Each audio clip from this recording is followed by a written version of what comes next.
بسم اللہ الرحمن الرحیم۔ حضرت شیث علیہ السلام کا واقعہ۔ حضرت شیث علیہ السلام حضرت آدم علیہ السلام کے تیسرے بیٹے تھے۔ جب حابیل کو قابیل نے قتل کیا تو حضرت آدم علیہ السلام کو شدید تکلیف ہوئی۔ حابیل اپنی شادی کی صحیح عمر میں ایک نیک اور صالح بیٹا تھا۔ حضرت آدم علیہ السلام نے اللہ سبحانہ و تعالی سے دعا کی اور کہا کہ وہ انہیں ایک نیک بیٹا عطا فرمائے جو سچے دین کو پھیلانے میں ان کی مدد کرے۔ اللہ سبحانہ و تعالی نے ان کی دعائیں قبول فرمائی اور انہیں ایک خوبصورت بیٹا عطا فرمایا۔ حضرت آدم علیہ السلام کی عمر 130 سال تھی جب شیث علیہ السلام پیدا ہوئے۔ اس کا نام شیث رکھا گیا۔ شیث کا مطلب ہے تحفہ۔ ابن کثیر نے لکھا ہے کہ شیث نام کے معنی اللہ کی طرف سے تحفہ ہے۔ اس کا نام شیث رکھا گیا کیونکہ انہیں حابیل کے قتل کے بعد اس سے نوازا گیا تھا۔ شیث علیہ السلام بعد میں نبی بنے اور آدم علیہ السلام کے جانشین۔ آدم علیہ السلام اپنے بیٹے شیث علیہ السلام سے بہت پیار کرتے تھے۔ شیث علیہ السلام نے اپنے تمام بیٹوں میں سب سے زیادہ خوبصورت تھے اور آدم علیہ السلام سے مشابہت رکھتے تھے۔ وہ ان انبیاء میں سے تھے جو ختنہ کر کے پیدا ہوئے تھے۔ حضرت شیث علیہ السلام کا تذکرہ قرآن پاک میں ہے لیکن نام سے نہیں، تاہم اس کا ذکر حدیث میں ہے جس میں نبی کریم صلی اللہ علیہ وسلم نے فرمایا، اللہ سبحانہ و تعالی نے 100 طومار اور 4 کتابیں نازل کی اور ان میں سے 5 طومار حضرت شیث علیہ السلام پر نازل ہوئے۔ آدم علیہ السلام پہلے نبی تھے لیکن انہیں کوئی کتاب یا قانون نہیں دیا گیا، اور شیث علیہ السلام وہ پہلے رسول تھے جن پر اللہ سبحانہ و تعالی کی طرف سے وحی نازل ہوئی۔ آدم علیہ السلام نے شیث علیہ السلام کو نصیحت کی اور ایک اچھا انسان بننے اور سچے مذہب کی پیروی کرنے کے لیے سب کچھ سکھایا۔ اس نے اسے اللہ کی عبادت کے لیے دن کے مختلف اوقات کو سمجھنا اور استعمال کرنا سکھایا۔ آپ نے اس سے کہا کہ وہ جس سے شادی کرتا ہے اس سے ہوشیار رہنا، اور آپ نے اسے بتایا کہ ایک نیک بیوی تلاش کرو تاکہ ان کی اولاد صالح ہو۔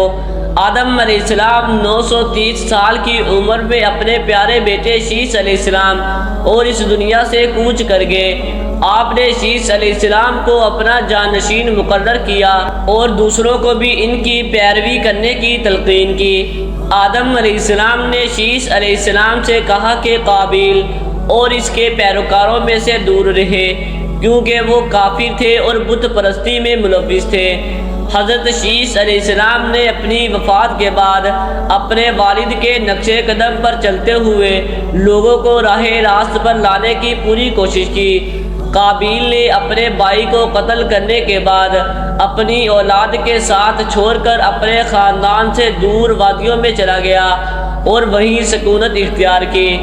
اہل قابیل کے مرد بالکل خوبصورت نہیں تھے لیکن عورتیں بہت پرکشش تھیں، جبکہ اہل شیث علیہ السلام کے مرد خوبصورت تھے لیکن عورتیں خوبصورت نہیں تھیں۔ کہا جاتا ہے کہ ابلیس بنی نوع انسان کو گمراہ کرنے کے اپنے نشانے پر قابیل کے لوگوں کے ساتھ ایک جوان اور خوبصورت آدمی کی شکل میں شامل ہوا کیونکہ وہ انہیں گناہ میں ملوث کرنا چاہتا تھا۔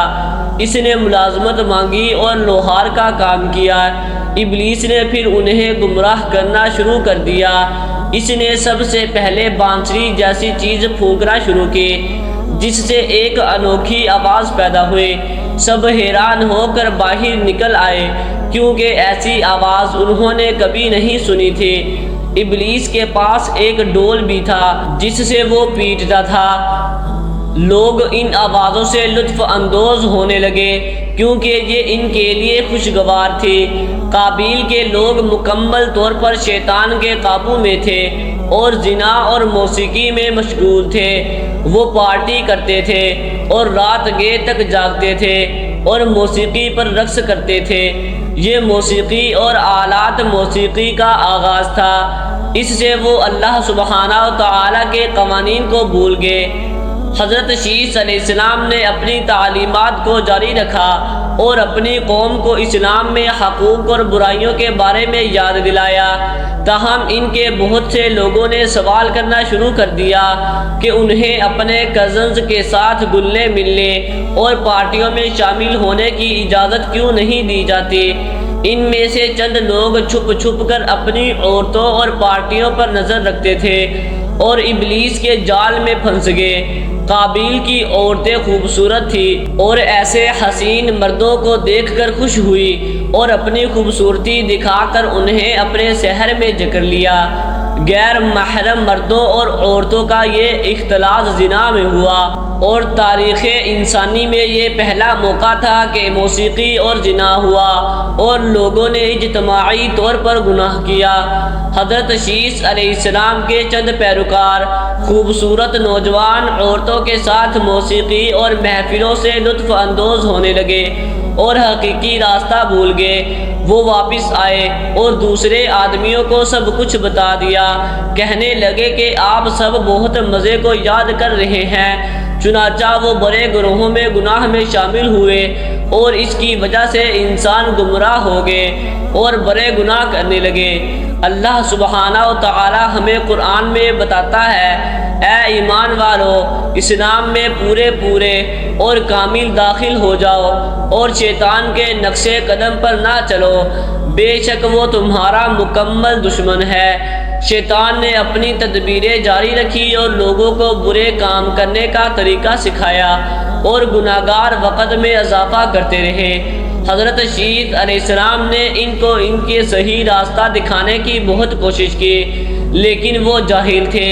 حضرت شیس علیہ السلام کی وفات 912 سال کی عمر میں ہوئی۔ حضرت شیس علیہ السلام کے بعد حضرت ادریس علیہ السلام کو بنی نوع انسان کی ہدایت کے لیے بھیجا گیا۔ امید ہے کہ آپ کو ویڈیو اچھی لگی ہوگی۔ ویڈیو اچھی لگی ہے تو ویڈیو کو لائک ضرور کر دیں اور چینل کو بھی سبسکرائب کر دیں تاکہ اس طرح کے انفارمیٹیو ویڈیوز آپ کے پاس بر وقت پہنچتی رہیں۔ شکریہ۔